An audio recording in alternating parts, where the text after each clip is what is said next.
Are you a frustrated podcaster that is ready to stop hearing crickets and start making money with your show, even if you have a small audience? If you answered yes, then I want to connect with you for a free podcast profit potential discovery call. In this free 20-minute session, I'll analyze where you're currently leaving money on the table when it comes to monetization opportunities for selling more of your own programs, products, and services. If you are a service provider, a coach, or an online program creator looking to use your podcast to generate more sales, the Podcast Profit Potential Discovery Call is for you. Hop on my calendar today by going to www.podcastingbusiness.school. What's up, Pod Pals? It's your buddy Adam, and you are listening to Podcasting Business School. It's the show where I teach podcasters how to love their podcast like a hobby and build it like a business. This is a podcast audit episode. I got my pod pal Denise from the Getting R.A.W with Denise podcast, and very excited to have you here today, Denise. Welcome to the show. Thank you, Adam. I'm pumped to be here today. All right, Denise has a good vibe, y'all. This is gonna be a good one. So let's dive in. Let's set a goal. You and I are sitting down 6 months from today. You've built a lot of momentum with your show and with your brand. What would fire you up? What result would you be excited about over the next 6 months? Ooh, the results that I would be super excited about looking over the next 6 months is knowing that my podcast is really being maximized as my main platform. So those who are listening to it are getting the most value out of it. They know that if they need some of what I have to offer, they can just go straight to my podcast. But also where I feel that it's like the main focus of my business as far as how I'm able to serve people outside of the other offerings that I do have. Okay. Now what's the big roadblock, or what's the thing that you feel like is keeping you from getting there right now? So I feel like there is something I'm doing or not doing on my end where I'm not seeing growth. So I have where I get the same amount of listeners each podcast. And I just celebrated the 4-year anniversary of my podcast. And I feel that I had more listeners in the beginning than I do now. So it definitely could be that I'm not really promoting my podcast much. So my business has pretty much been running based on referrals. So the way I get a lot of my clients is referral based. So I am on social media, but I don't use social media a lot for marketing. I do a lot of in-person networking, things of that nature. So I feel like maybe I dropped the ball somewhere where it comes to actually talking about my podcast or really guiding people to my podcast. So that's where I feel pretty stuck is, okay, how can I get my podcast out there more in a way that feels best for me, where it makes sense for what I do.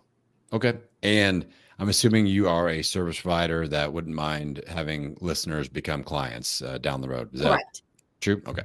And Yes. then who is the ideal listener/client for your show? Like, who are you really trying to attract here? So the bulk of the people that I do tend to serve and support are women, mostly womenpreneurs who are ready to prioritize themselves and their desires without the guilt.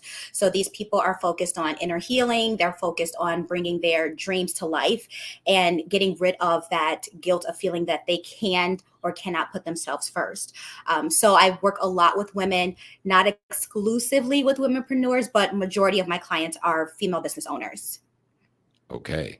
I like a lot of those words that you are putting out there. I think in terms of like keywords and things that people are putting in the podcast search bar, I'm like female business owner, female entrepreneur. Yes. Personal growth. I heard a little bit of that in there. Like this is definitely making sense. Okay. So I think that something that'll help tremendously would be kind of optimizing with a title extension for your show. So Okay. Getting raw with Denise. My rules with a podcast title is when I read it, I want to know what it's about. I want to know who it's for, and I want at least 2 keywords. And Okay. I think we're 0 for 3, which is probably why you're not seeing that growth.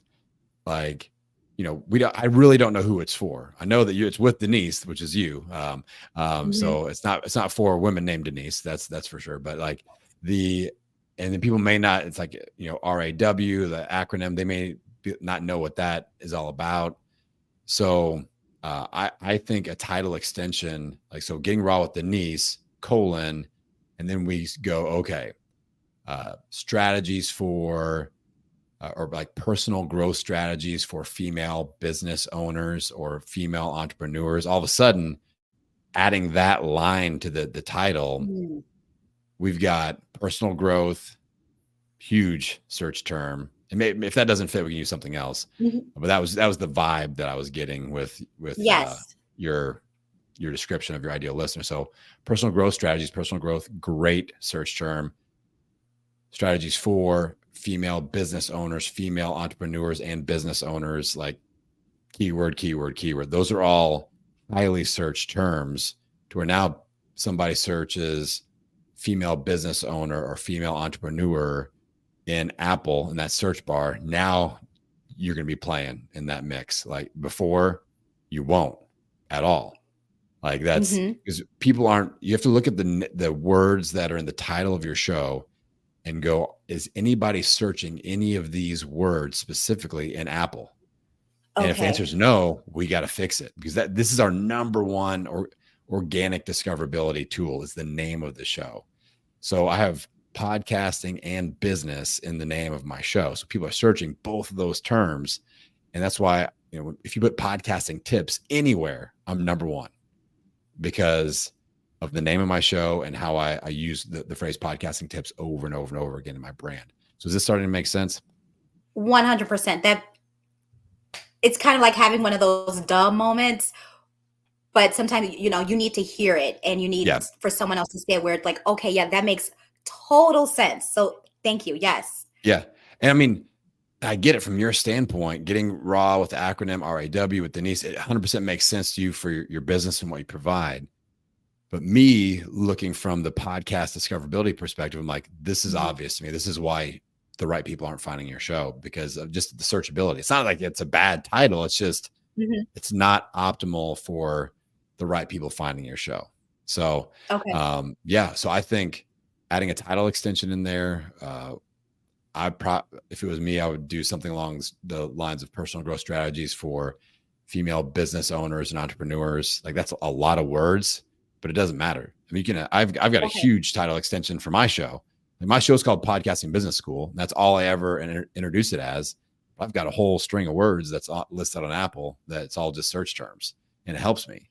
So like Getting Raw with Denise is still your brand. It's still your show. That's what you introduce it as. You don't go da da da da da. I mean, you could add that in there and be like, hey, this is the show where we talk about personal growth strategies for female business owners and entrepreneurs. That's not that wordy to me. Like that's Okay. pretty clear. Like this is who it's for. But I think that's going to help a ton with your search. And then I would look at your host description. So where do you host your show? Like Libsyn, Buzzsprout, Spotify? Where Buzzsprout. do you? Okay, Buzzsprout. Buzzsprout. Excellent. Mhm. Good. Libsyn and Buzzsprout are the two that I always recommend. They're really great platforms. So Okay. you're in a great spot there. So I would look at the art of your show. Like, so you've got, the podcast art, whatever you add as that title extension, I would try to sneak that onto the art a little bit, where you may have to Okay. move some stuff around. What I usually have my clients do is add what I call a shadow box, like go into Canva and just add the like a little rectangle shadow box at the bottom of the image and stick the new title extension in there. Maybe highlight a Mhm. couple of the words like female entrepreneur or female business owner in a color that isn't anywhere else on the image, because what'll happen is people will search female business owner. Your show will be in the mix, but there's a whole bunch of other shows on that search page that pops up, right? So there's like 10 other shows. And now we have a new battle to fight. Because if it just says Getting Raw with Denise, we're in the same issue where like, I don't know what this is about. But if you have tips, personal growth, you have the subtitle down there and they see female business owner highlighted in like hot pink or some other color that isn't anywhere Mhm. else. It's like a fishing lure. Like, oh, that's the word that I actually put in the search bar. This show gets first dibs. That's the one I'm going to click on. Because if you think back to like the last time you were looking for a show on Apple or Spotify, I guarantee you probably just picked one out of the search and didn't be like, what was that third one that I didn't Yeah. pick before? There's one. It's one strike and we're out here. So the art is important. And I think if they do see words that they identify with on the art, it's going to be helpful. And Okay. to me, with podcast art, you got to let the words be the star of the show. A lot of people, I Okay. haven't seen your art. I don't know what it looks like, but a lot of podcasters will put a giant picture of their face on there and have little tiny words or like italicized words that are really hard to read. So we have to think big, thick, chunky text, make the most important words go across the whole screen. Like I've got the word podcasting that goes all the way across as big as I can make it. And then let the words be the star of the show. And you'll find little pockets on that square. Like, oh, I could put my face right there, or I could put a microphone image right there. I can dress it up a little bit, but optimize for readability on a phone screen with multiple images. That's huge. A lot of Okay. podcasters, especially newer ones, they don't think about this. So like, I'm just put a big giant picture of my face on there, and then these little tiny words around it. And I mean, it makes sense. Like, I'm trying to be famous over here and put my picture on this thing. But that doesn't work when people are like, I don't know who that is. It works if we're famous. Right. If you're Will Ferrell dressed up as Ron Burgundy or something like that, you can throw your face on there. If you're a famous singer, you've been on American Idol or something, like, yeah, your face is that's gonna work. But for the average podcaster, we can have our own image on there. We can dress it up a little bit, make sure the words are really readable. I'm a huge fan of solid color backgrounds. People get too busy. They got like stained glass and rainbow color backgrounds and all these things. And it's like if it distracts from the text, it's not helping. So I teach a lot of people, I'm like, hey, do a solid black or a solid white. And then if you use a dark background, use light font or vice versa, thick, easy to read, just make it easy for the right people to go, that's for me. Those are the words that I put in the search bar. Those are the words that I identify. I'm a female business owner. I'm a female entrepreneur that's looking for personal growth strategies. And then you do have a smaller image of yourself on there. Like, oh, wow, Denise looks relatable. She looks like me, or she looks like somebody I'd hang out with or whatever. Then, okay, now it's all working for us. Does that make sense? 100%. Yes. This is all like, this is so, it's just making me think too, again, sometimes you just need to hear it because you're right. Getting raw with Denise, like, sure, that makes sense to me. That makes sense to people who may already know me. But if there's someone new looking for a podcast to listen to and somehow magically mine pops up, they're like, well, I don't know what this is about. So they can easily just skim through it. But you're right. Having more keywords in there will get people say, oh, maybe this is the one for me. Like, oh yeah, she's talking my language now. So that makes a ton of sense. So thank you for that, Adam. Good. That's what it's all about as a service provider. And you said this too at the beginning, like you want this to be a main part of your business ecosystem. Like this is where people go. This is the hub. So we want to think in those terms like a funnel and go, okay, this is the tip of the spear. This is the top of the funnel. We have to attract. If we were to build a lead magnet, we just don't build a lead magnet and let it sit. Like we funnel people into it. So how we do that with a podcast is with the number one way is with the name of the show. And a lot of people don't realize that. Like the words that in that name are hugely, hugely important. So I think this is like I've had people implement the naming and art strategy that we just went through and done crazy things with their show, especially since you've got 4 years of content. So there's a back catalog. All of a sudden, I mean, imagine 50 people, just 50, find your show and they're the right fit. What are they going to do? Binge. And all of a sudden you're like, I just got a few thousand downloads spiked because these 50 people all went out and listened to 5 episodes each. Like, okay, that starts to add up all of a sudden. And now we're getting these huge spikes from people dipping into your back catalog and going, I'm obsessed with Denise and her show. Like now the right person is showing up and a certain percentage of those people start converting over into being clients. And that's what we're really looking for. Okay. So let's convert over into talking about that client acquisition, because now I truly believe that you're going to see an uptick in the right people finding your show. Let's talk about expert positioning and listener to client conversion. So with your show right now, what types of episodes are we putting out? Are we doing solos, interviews, coaching episodes? What type of content are we putting out? Okay. So I was going to ask about this too. So I'm glad you brought it up. So I've tried a few different things. I love my solo episodes. Love them. I love talking. But I also really love when I have guests on there as well. So last year I did a whole like season, if you want to call it that, where I had a guest. Well, let me back up. I wanted to switch things up with my podcast. So typically my podcast episodes drop every Monday, but I wanted to just do something different. So I had it like where there were 3 episodes a week. It was a lot. Yeah. Don't know if I'll do that again. But every Monday it was a solo episode. Every Wednesday was me and a guest, and then every Friday, every Friday there was just a super quick little 3 to 4 minute, just something like me to give you a tip for the day. I did enjoy that. However, this was August through December of last year. I attended Podfest in January, and I was sitting in your class, and your class was it was seriously one of my favorites. And I love what you said too about, like, you say you're the expert, so you don't want to have it like where it's just all these interviews all the time, right? And so that's one of my questions for you is I do want to get back into having guests, and I know this is a personal thing, like do what you want to do, but what do you feel is for someone like me who is a service-based provider, and I want to use my platform as I use my podcast as my main platform. So I definitely want to show that I'm the expert in this field. However, I would love to also have guests as well. What do you feel is a good like harmony with that? As far as, all right, if there's 4 episodes a month, maybe 1 a month with an interview, or every blue moon I have a extra day of the week where there's a guest interview. So what would you feel is a good harmony for someone like me? Okay.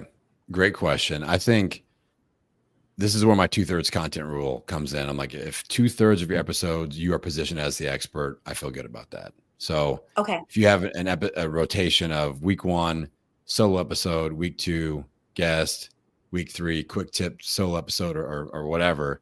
I mean, honestly, I think there's an opportunity for you with coaching style episodes like what we're doing here. I think there's a real opportunity that that we could look at. I mean, in your space, I mean, imagine bringing female entrepreneurs or female business owners onto your show for a 15-minute audit or strategy session or kickstart session or like a get out of your own head session or like what, like, I think there's a real opportunity where if I were you, I would pick 1 or 2 really frustrating points from your ideal client avatar and go, okay, this is what this episode is all about. So like, what's one huge frustration point for somebody that you work with specifically? Is it?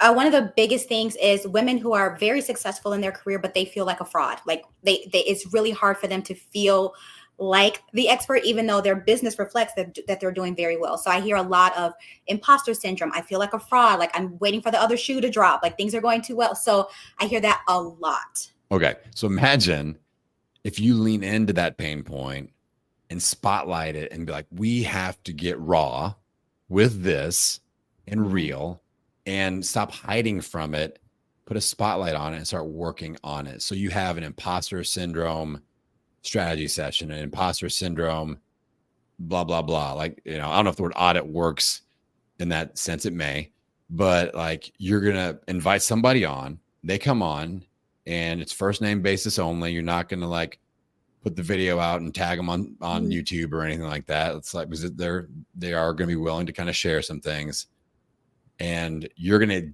basically get them out of their own head in like a 15 to 30 minute session. And you're just focusing on that. Like we have to get out of our own heads with this imposter syndrome. Like how cool is that going to be I mean, that's so unique and that's going to make you stand out. Like as independent podcasters, this is how we compete with the great, big, famous people brands. Like you're not gonna be able to compete with Brene Brown. She's huge and she's everywhere, right? Mm-hmm. But access. People that listen to her show aren't getting access to her. People that listen to your show can get access to you and you can become the people's freaking champion. And that's how I build my legend. Like at Podfest, like I see people and, like I'm there and I'll speak and then I'm out in the hallway for 90 minutes and answering questions after I speak. And then I'm doing 6 hours of free coaching and like I'm accessible and that's how we win the game. So I think you inviting your audience on, like, listen, this is something that you all have made clear that we are struggling with as a community. We're going to really shine a spotlight on this and work on it. I'm going to invite you on the show, first name basis only. Don't have to share all the details. but we're going to get to work on overcoming imposter syndrome together, and with this imposter syndrome audit or whatever. So I'll stop. I'll put my brakes right there. What are we thinking? What are we thinking of, like, oh, this is why I'd love to do this, or why I maybe might not be able to pull this off? Any questions? Oh no, I'm feeling fired up, like seriously fired up right now, because I've been knowing that I've wanted to just change things up in a way that I'm serving and supporting more, but where again I'm elevating my podcast at the same time, and this is just what I needed to hear. So Good. I love the idea of bringing on someone and like hamming it out with them on the podcast, so that way, one, those who are listening to it, like, oh my God, that's the same thing I'm going through right now. Like, yes, I needed to hear that. But also where from a business standpoint, if it's someone brand new or someone who may have just listened to me a few times here or there, like, oh, wow, okay, Denise kind of knows what she's talking about. What else does she have going on? So I feel that that type of strategy works in so many ways. And I love it. Good. Absolutely Good. love that. Good. And, going back to your original question, like I could see a content cycle that's like week 1, solo episode, week 2, a strategic interview. We'll talk about that here in a second. And then week 3, coaching style episode like this, your imposter syndrome audit or whatever. And that's our 2/3 expert positioning. And like you said, a good portion, and the more that you do, the portion will increase of those coaching episode people will end up doing business with you. But then the more powerful thing is the expert positioning that you're showing inside of your podcast. Because now these new people find you and they binge listen. Like when people binge listen to my show, half the episodes are me coaching. And so they're binging and they're just seeing me coach and coach and coach and coach over and over and over again. So that when they get to the point where like, I'm going to invest in my podcast or building my online business, I'm very top of mind, because that's all they hear me do is just coaching and coaching and coaching. So that, once I got like 25 to 50 of this type of content on my RSS feed, I noticed just a giant jump in client acquisition, where people were just finding the show, binge listening, hitting the pay button, just ready to go. And my discovery calls, or sales calls, if you want to call it, weren't even that. It was just like, how do I pay you and which program should I start with? Not, should we work together? It's like, when can we start? Which is I like those conversations a lot more. And it's just a good fit. Like people, we vibe and they understand. They've seen me in this raw setting, unedited, just me coaching people over and over and over again. So they know whether I'm a good fit for them or not instantly, ready to go. So I think that, yes, I would lean into coaching style episodes. I think you do great with this. Keep doing your solos. The strategic interview, I want to make sure I touch on this. Okay. I really want you to think about, you've been doing this for 4 years. You're not some brand new podcaster that's scared of, I've been people to talk to, Well, I've been in business for over 4 years. I've just had my podcast for 4 years. Yeah. So that you're not going to run out of things to say. So we're not, that's a newbie podcast fear of like, I have to do interviews because I'm going to eventually run out of things to say. I'm like, not true. You're going to come up with plenty of things to say. So, and if you add coaching episodes, that's even another episode outlet that we can use. But with guests, you have to ask the what's in it for me factor. And that can be a variety of things. I love leveraging the guesting opportunity to connect with somebody that I want to connect with for any specific reason. So, I think the last person I had on my show as a guest was back like almost 6 months ago now, which is crazy. I've had a guest on my show in 6 months. So I had a woman on named Amanda Walker, and I'm a fan of her show. She's got a show called Best Damn Coach. I'm like, man, I would love to just collaborate with her. I just want to connect. I want to hitch wagons with our brands a little bit. I know that my audience would love her. I think that if I can get in front of her audience, they would love me. And I'm like, I'm going to invite her on the show. And I just DM'd her on Instagram, voice DM, like, hey, love your show. I've got a show. Would love to have you on. Let me know if you have any questions. Here's my audience avatar. Would love to have you on. She came on the show. Eventually, she invited me on her show. I know some of my listeners have become her clients and listeners, vice versa. Same thing with me. We're in a mastermind together. We're collaborating like crazy. Like it worked out how I thought it would.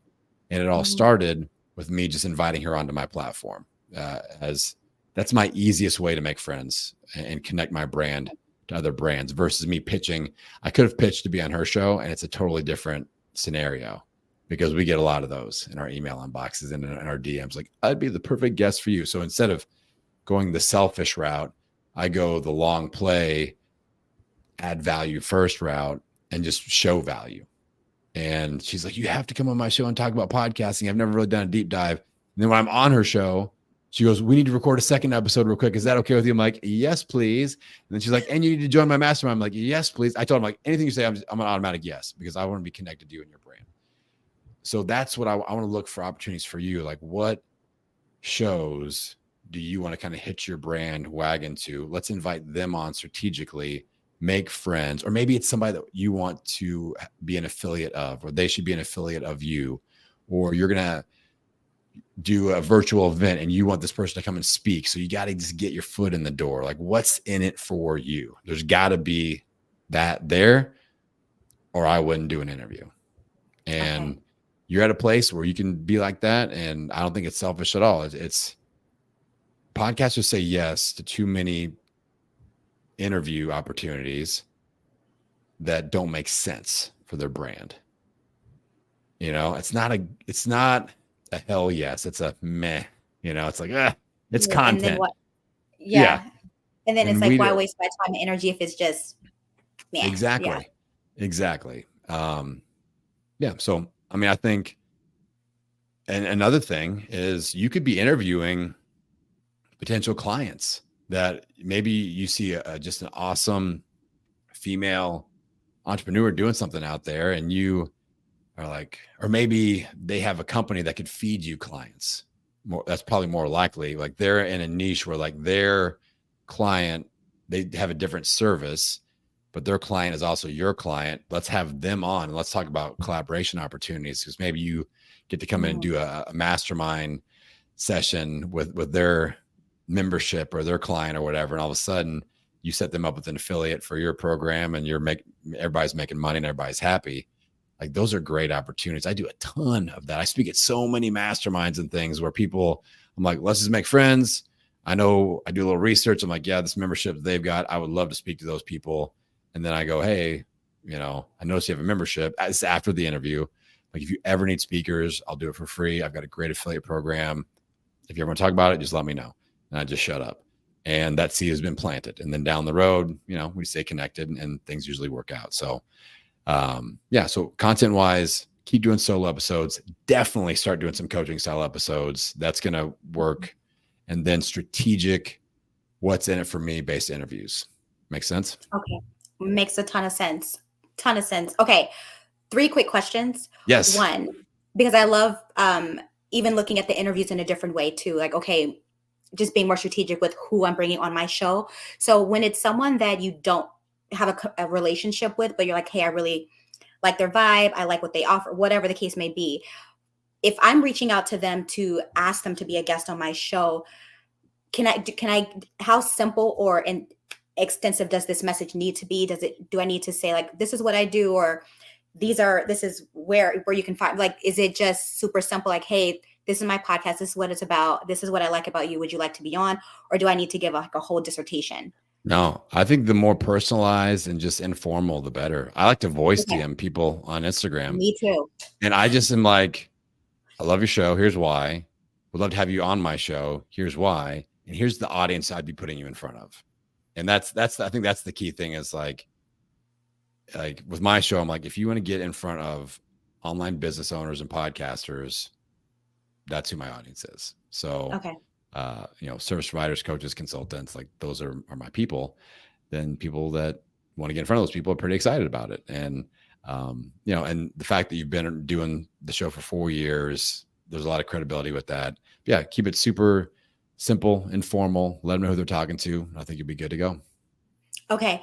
Since I am going to, like, immediately add an extension to my title, do I need to make this an announcement, or do I just need to does it need to be this big grand thing? Do I need to start a new season, or can it just change the title, let it be? Yeah. Just update the title and just make sure that you just put Getting Raw with Denise, colon, and then add the title extension. But it's all in the title line. Don't use the subtitle line because that has zero power. It's not what we're looking to do. But no, the nice thing is nobody will notice. Nobody. Okay. It's not, if you were going to change the name and change the art and rename it, rebrand it, then I have a whole protocol to go through. But this is a simple title extension. I would look to update the art. I mean, I don't think that you're going to need to make an announcement about that. Maybe that might be like an Instagram story, like, hey, updated the art. What do you guys think? And that's it, but yeah, simple. And I mean, technically you could mess with like every 90 days, you could tweak the title extension and put a different word in there. So go female business owner and go, okay, what happens if we add the word and entrepreneur in there the next 90 days? Nobody will notice except for the algorithm, which is what we want to happen. Okay, beautiful. Okay, my last quick question, and if you cannot answer it, it's totally fine. I've been wanting to start a second podcast that is completely different from this podcast, and it's specifically for people who have lost a sibling. What are your thoughts on starting a second podcast that has nothing to do with your business, if your main podcast is related to your business? Well, I think it's fine. I think you can have as many podcasts as you want. You just have to dive into the why. It sounds like you got a pretty solid why around that. And I just tell people, like, how's your show going to serve you? And it doesn't always have to be about building a business. Like, that's what my show's about. But I'm not saying like all the podcasts are dumb. Like, that's not a thing. Like, podcasting is art. It's like painting, it's like writing, it's like blogging, it's like journaling, it's like singing. Podcasting is a creative outlet. So if that is something that would feel creative and good to you and therapeutic, and you're helping and connecting and you get that out of it, there doesn't have to be any business side of things at all.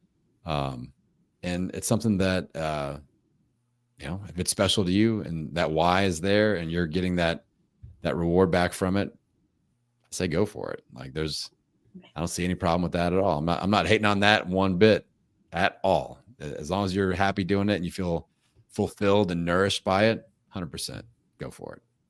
Okay. Thank you. This has been extremely helpful. I'm good. I'm ready to I purposely did not schedule any calls for this week because I knew after we had this conversation, I would be in like planning mode. Like, okay, implementation mode. Now, yes. When you create this new show, remember my 3 rules. When I read the title, I want to know what it's about, I want to know who it's for, and I want at least 2 searchable words in that name of what they're going in that'll help you tremendously, and you'll be able to reach out and help more people. All right. Speaking of reaching out, what if people want to reach out to you and get connected or listen to your show or check out your website, follow you on social? Where do people need to go and connect with you there, Denise? You can find most of all my goodies on my website, which is denisemarsh.net. And Denise Marsh, MARSH.net. And that's where you can find most of my goodies. My podcast is on all podcast platforms, Getting R.A.W with Denise, soon to be an extension to that title. Yeah. And you can also find me on Instagram, Denise Marsh _. All right, Pod Pals, get out there and support Denise and her show. If you all want to come on for a podcast audit, it's super simple. My summer schedule is filling up. I've got a lot of sports camp traveling and things eating up my schedule. So there's minimal opportunity. So go grab a spot while you can. Just head over to the main website, www.podcastingbusiness.school. Click on the freebie button. You'll see it right there, the podcast audit. Click on it, get on the calendar. And you can be just like Denise. And with that, Pod Pals, appreciate you tuning in. Once again, I'm going to send you out into the world wishing you health, happiness, and many downloads. We'll see you next time. Attention all coaches, service providers, and online program creators. You are probably leaving money on the table when it comes to your podcasting business, and I'm going to help you uncover those missed opportunities. Get signed up for a free podcast profit potential discovery call today by going to www.podcastingbusiness.school. That's podcastingbusiness.school.